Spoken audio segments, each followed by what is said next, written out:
Hai guys, ini Bang Ketum nih. Ya. Kita sambil ngopi aja ya. Iya, boleh. Ini sore-sore, tadi saya keliling-keliling ke masyarakat, ketemu pemuda. Ini spanduk Bang Ketum ini udah ada di mana-mana nih. Gitu ya. Ucapan Munas. Sebenarnya kita, warga Kota Bandung, kita akan menjadi tuan rumah. Tuan rumah acara Munas yang dilaksanakan oleh PKS di tingkat pusat. Ini pasti ada sesuatu. Berarti Bandung istimewa gitu. Nah, mereka banyak yang bertanya, Bang. Kira-kira sebetulnya harapan apa yang akan diberikan kepada warga Kota Bandung dengan adanya Munas ini? Gitu, Bang. Dimulai dari yang berat dulu lah. Aduh, ini pertanyaan sulit. Sambil ngopi tapi kita. Tapi insya Allah mudah-mudahan jawabannya mudah. Ya, Ya, jadi pertama saya ingin mengucapkan terima kasih kepada warga Kota Bandung khususnya gitu ya, dan Bandung Raya umumnya gitu ya, yang telah memberikan kepercayaan yang besar ya, kepada PKS gitu ya, dimana PKS ini di Kota Bandung misalnya itu memperoleh kursi terbanyak gitu ya di DPRD Kota Bandung. Ya, ini juga berkat perjuangan seluruh kader, simpatisan, dan juga dukungan dari seluruh masyarakat umum. Gitu. Makanya saya pada kesempatan ini mengucapkan jazakumullah khairan katsira ya, kepada warga Kota Bandung yang sudah mendukung PKS, gitu ya, sehingga PKS hari ini memperoleh kursi terbesar di DPRD Kota Bandung. Alhamdulillah. Alhamdulillah. Dan di sebagian wilayah Bandung Raya juga demikian. Gitu ya. Maka PKS memiliki mendapatkan amanah gitu ya, menjadi ketua DPRD di Kota Bandung, Kota Cimahi, dan Kabupaten Bandung Barat. Gitu ya. Yang ini boleh dibilang Bandung lah. Gitu Ya, sepakat. Nah, jadi ya sekali lagi terima kasih banyak warga Kota Bandung, dan ini juga sebenarnya dengan banyaknya dukungan dari warga masyarakat ini juga menunjukkan sebenarnya harapan-harapan juga dari masyarakat gitu ya terhadap PKS yang besar gitu ya.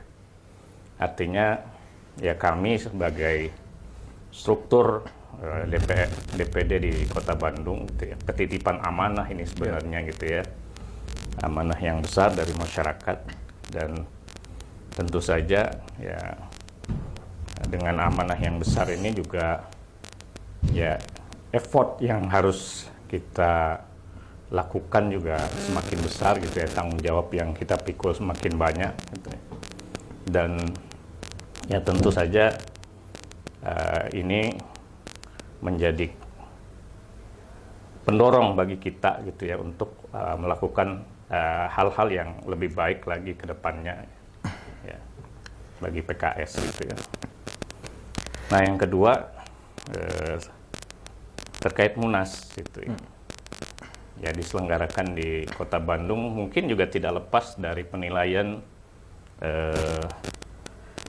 Dewan Pimpinan Pusat gitu ya, kan raihan yang diperoleh oleh PKS khususnya di Bandung Raya ini gitu ya, sehingga ya Kota Bandung dan sekitarnya ya mendapatkan amanah gitu ya untuk kemudian dilaksanakannya Munas di Bandung ini gitu ya. Ya ini juga menunjukkan kita juga peduli dengan harapan-harapan masyarakat ya. Kita juga sangat mengapresiasi ya dukungan dari warga Kota Bandung tersebut, sehingga Munas ini kemudian diadakan di Bandung gitu ya. Ya, Bang, kalau ngelihat dari harapan masyarakat ya, warga Kota Bandung banyak berharap karena wali kotanya dari PKS, Mang Oded. Ketua DPRD-nya dari PKS. Kota Bandung, Dewan Kotanya ada 13 kursi. Mereka juga kadang-kadang nggak tahu sebetulnya apa sih yang sudah dilakukan PKS. Padahal baru setahun nih ya, kita baru setahun untuk memberikan kontribusi terbaik di Kota Bandung ini.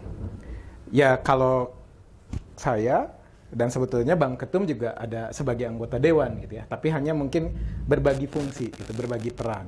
Kalau Bang Ketum fokus di struktur, kalau saya di sebagai ketua fraksi di DPRD.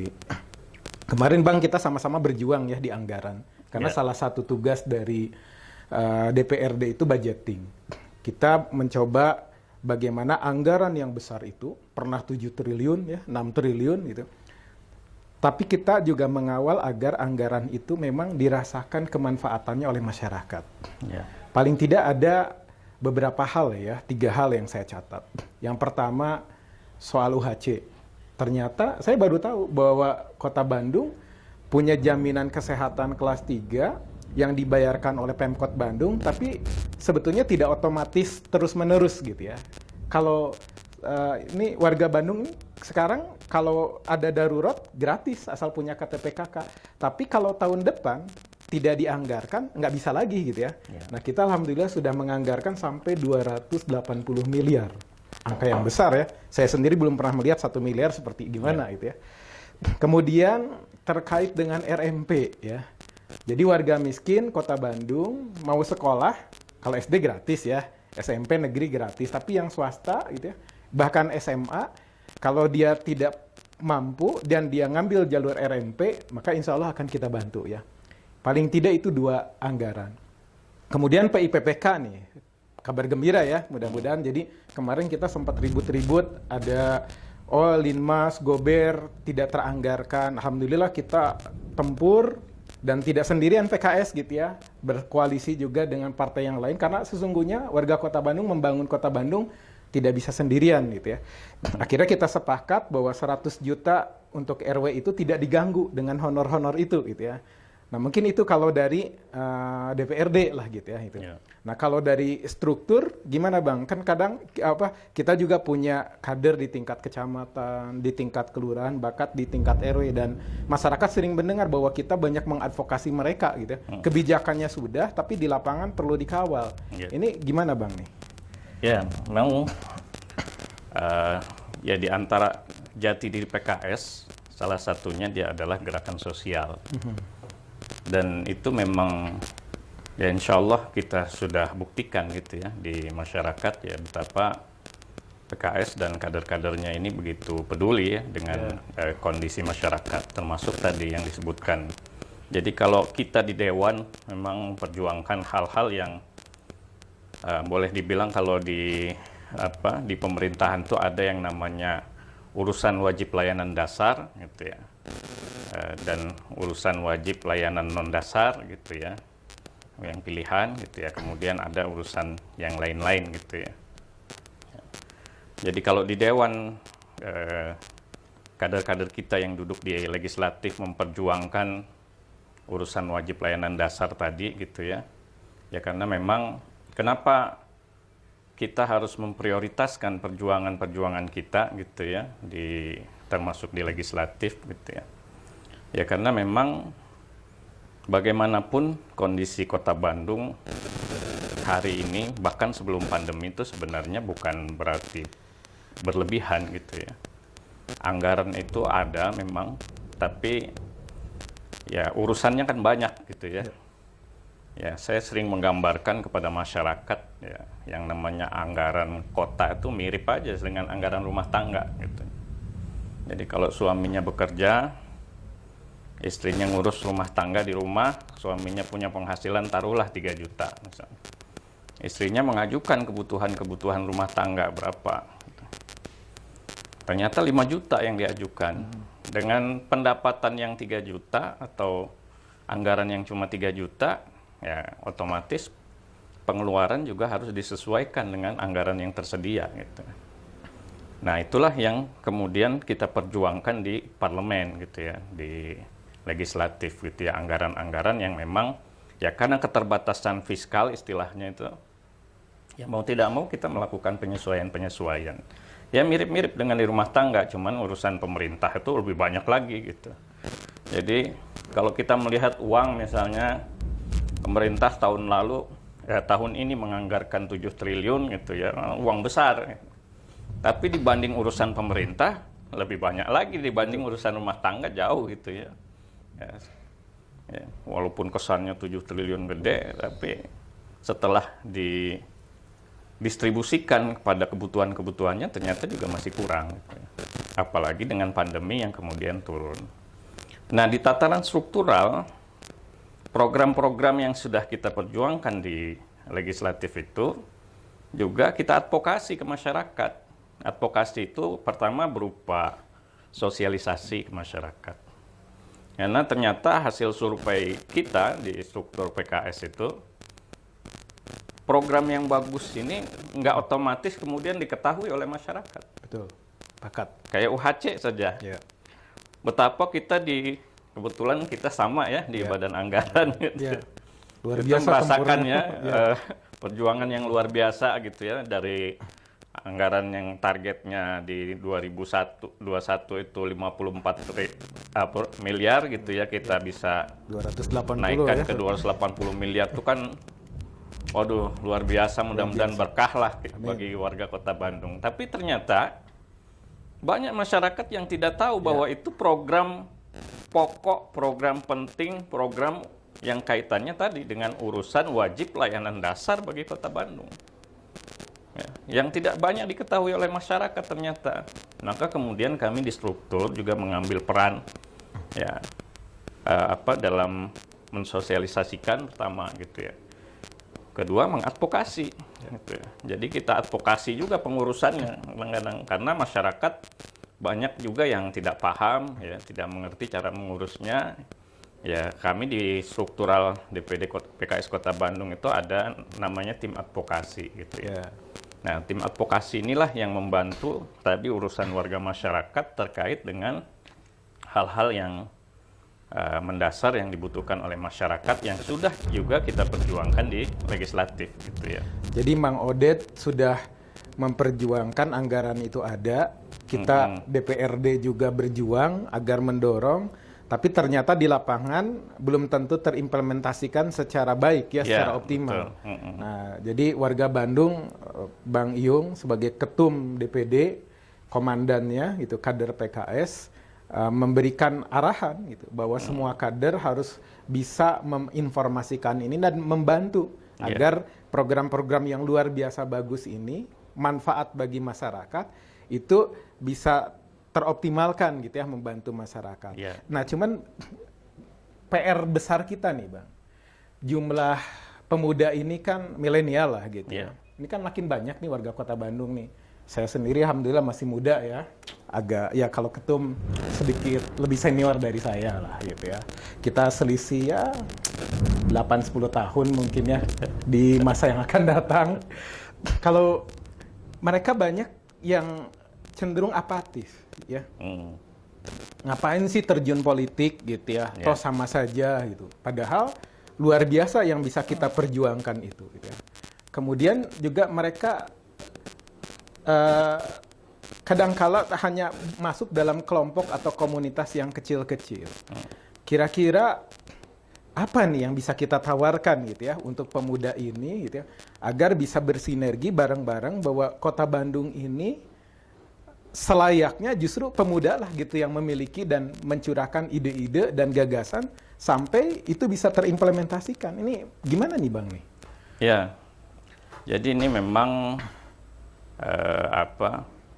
mungkin ya kalau saya melihatnya lebih kepada distorsi informasi gitu ya, ya terkait dengan politik gitu ya. Sehingga politik itu bagi kaum muda itu sesuatu yang membuat mereka kurang nyaman kalau mereka misalnya aktif di salah satu partai politik misalnya gitu ya, atau aktif dalam perjuangan-perjuangan politik gitu ya, karena menganggap ya kadang-kadang distorsi informasi itu menyebabkan mereka berpikir politik itu kotor, politik itu kejam, ya, politik itu ya begitulah gitu ya, deal-dealan sesuatu yang hanya sebenarnya mementingkan egoisme pribadi orang-orang politik gitu ya, padahal tidak demikian gitu kan. Makanya saya mendorong kemarin ke KPU gitu ya, ke Kesbangpol gitu ya, pihak-pihak yang memang punya kebijakan dan bisa mengeksekusi kebijakan itu gitu ya, untuk kemudian memberikan pendidikan politik kepada anak muda.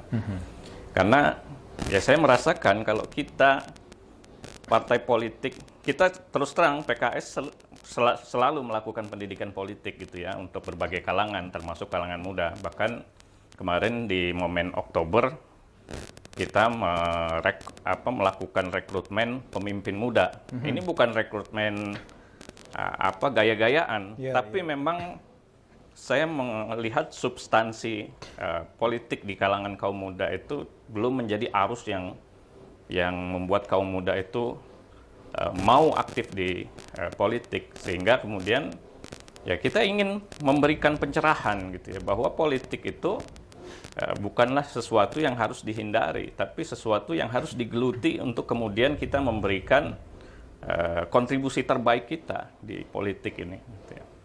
Maka kemudian kita melakukan rekrutmen pemimpin muda, dan itu memang benar-benar kita lakukan. Dan kita ingin menggodok memang generasi muda ini untuk menjadi generasi-generasi yang punya kapasitas dan kapabilitas ketika nantinya mereka menjadi pemimpin-pemimpin masyarakat gitu kan. Nah, tapi belum cukup sebenarnya gitu. Artinya pengarus utamaan pemuda ini harus dilakukan oleh banyak pihak. Makanya ketika ketemu KPU, saya mohon kepada KPU tolong ada program-program terkait dengan pendidikan politik gitu ya, kepada masyarakat, terutama generasi muda, saya bilang generasi milenial. Dan PKS terbuka ya kepada pemuda yang ingin gabung dengan kita? Oh iya, bahkan pada kesempatan ini saya juga ingin mengajak yang kaum muda gitu ya, atau yang masih merasa muda, ayo gabung ke PKS gitu ya. Kita bersama-sama berjuang untuk masyarakat gitu ya, memberikan kontribusi terbaik masyarakat. Tentu di kami ada prosedur yang bisa diikuti gitu ya, terkait dengan ya kita berharap kita menghasilkan politisi-politisi yang handal dalam artian yang sesungguhnya gitu ya. Ya. Dan konkretnya nih Bang Ketum perlu diketahui juga bahwa kembali secara kebijakan ya, tadi kalau Bang Ketum kan struktur ya. Ini Kota Bandung ini di kepemimpinan Mang Oded di tahun 2017 pernah mendapatkan predikat Kota Layak Pemuda. Di tahun 2017. Artinya memang pemuda itu mendapatkan karpet merah gitu ya di Kota Bandung. Kemudian dari PKS sebagai partai pengusung juga berharap bahwa Mang Oded memperjuangkan salah satu janji kampanyenya, memberikan bantuan untuk Karang Taruna 100 juta itu paling tidak. Dan ini sudah kita perjuangkan ya di sana. Nah, hal yang lain ini rekan-rekan, sebentar lagi di Taman Pramuka ini akan ada youth space gitu ya. Jadi arena kumpul pemuda yang sebetulnya di sana banyak hal yang bisa dilakukan. Kemudian ada co-working space gitu ya, yang sebetulnya ini juga menarik gitu ya bagi pemuda, apalagi dalam kondisi orang juga susah ya untuk mencari tambahan hidup gitu ya. Tapi saya pikir pemuda justru dengan idenya, dengan kreativitasnya gitu ya, dengan satu ruangan saja atau satu meja saja gitu, dikasih wifi gitu, itu bisa wah luar biasa gitu.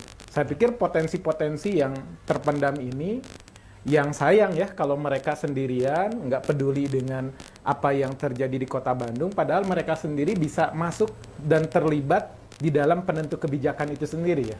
Kira-kira itu gimana nih Bang? Ya memang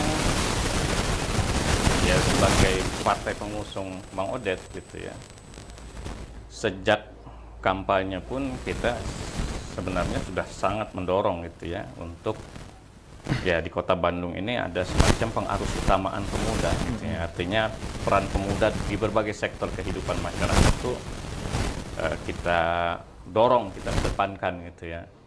Makanya waktu kampanye kita juga merencanakan ya salah satu janji kampanyenya akan membuat youth space ya.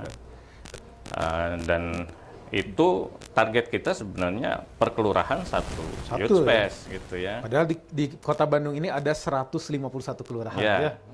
Nah itu bagian dari itu tadi, bagian dari cita-cita kita ingin menjadikan pemuda itu sebagai boleh dibilang kontributor utama lah gitu ya bagi pembangunan di Kota Bandung gitu ya. Maka memang sekarang sudah ada di Taman Pramuka itu youth space gitu ya. Ya harapan kita Tahun depan lah ya, mudah-mudahan. tahun depan bisa difungsikan sebagaimana ininya gitu ya, fungsinya gitu ya, dan mudah-mudahan ini juga menjadi titik awal gitu ya, bukan titik akhir. Iya, sepakat. Titik awal dari kita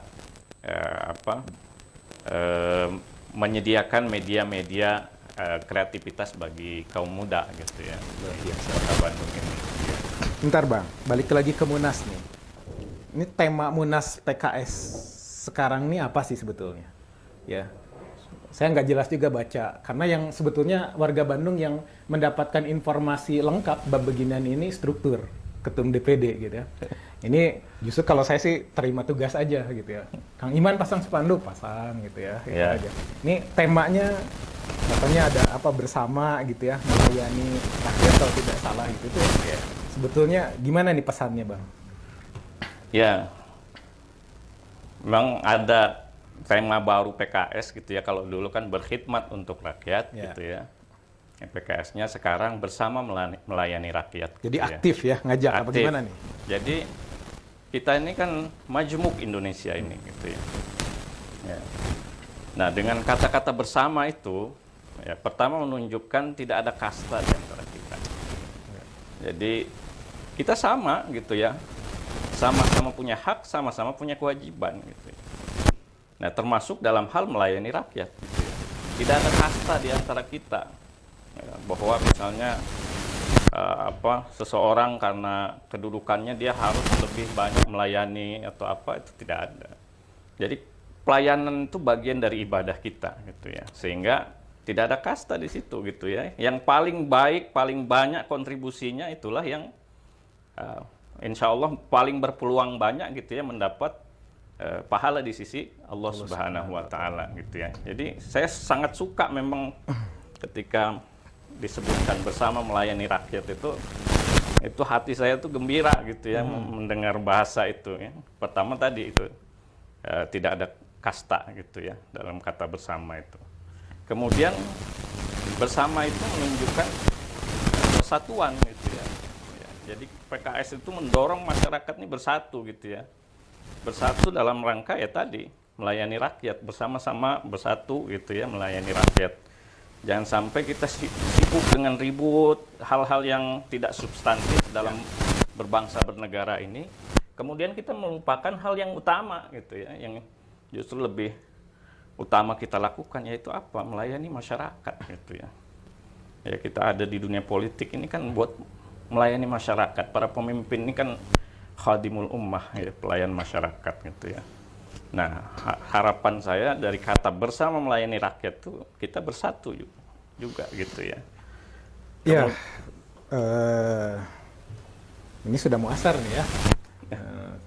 Gini aja deh, sebetulnya apa yang disampaikan tadi, mudah-mudahan ya, ini bagian dari sebuah ajakan yang pesan-pesan ini menarik bagi warga Kota Bandung. Dan saya berharap jangan sungkan gitu ya, karena tadi Bang Kento bilang bersama itu. Kalau warga Kota Bandung sudah sangat paham dengan makna khairun nas anfa'uhum linnas. Kita sama-sama wujudkan Kota Bandung agar unggul, nyaman, sejahtera, dan agamis. Wassalamualaikum warahmatullahi wabarakatuh. Merdeka! Allahu Akbar. Allahu Akbar.